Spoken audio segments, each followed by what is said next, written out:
to the floor, and you should feel a little bit of a change and shift in your upper arms and in your shoulder blades. Stay there if you want. If you want to do the exercise with me, we are going to do static back elbow abductions.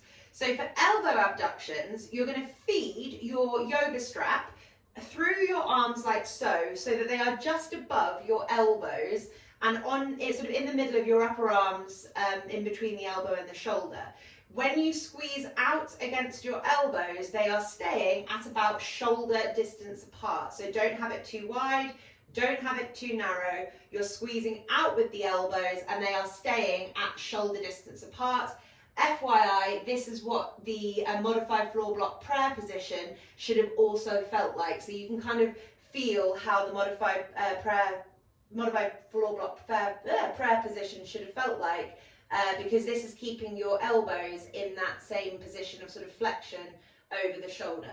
We're doing our golfer's grip again, so the same thing that we did in the arm circles. Keep your hands really tight, try and tuck those fingers into the hand, keep the thumbs extending. You're putting your fingers onto your temples and your thumbs are sort of facing down to the floor. You're trying to take your elbows so that they are vertically above your shoulder blades. So that might mean that you take your fingers slightly further back from your temples, and that's absolutely fine. Trying to keep the elbows above the shoulders, and then relaxing your belly, relaxing your feet, relaxing everything else. You're going to squeeze out with your elbows against the strap, hold and release. Squeeze out, hold, release. The hands stay tight. So your fingers are still tucked into the hand, working hard. The thumb remains rigid and straight. And you are keeping a straight line from your fingers, your hands, your wrists and your elbows and your shoulders. You are not bending your wrists in any direction, okay? So you might notice that your wrists want to bend. That is compensation.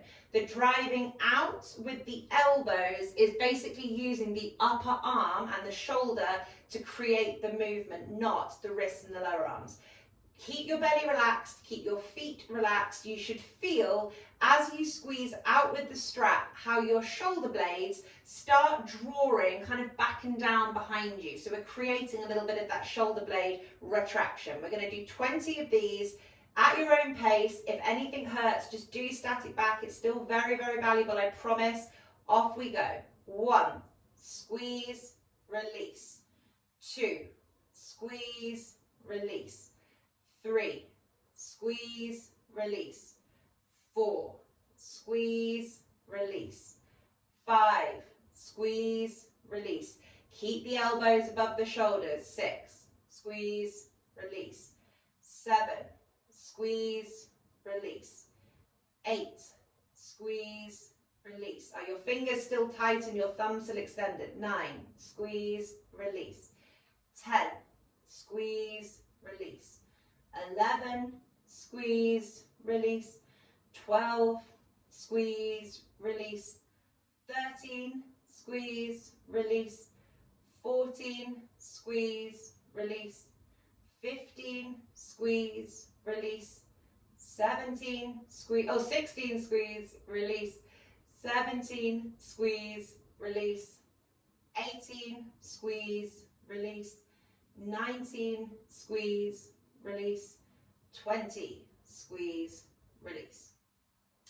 In that exercise, I didn't say it at the beginning, but if you're repeating the video or doing it again in the future, you're also trying to get your shoulders away from your ears. So you might have noticed in that your shoulders were really hunched around your ears. You're still trying to pull the shoulders down as you do the squeezing out. So for most people, we are trying to train them out of the movement pattern of their shoulders being up around their ears. So it's not something I would really put into a class.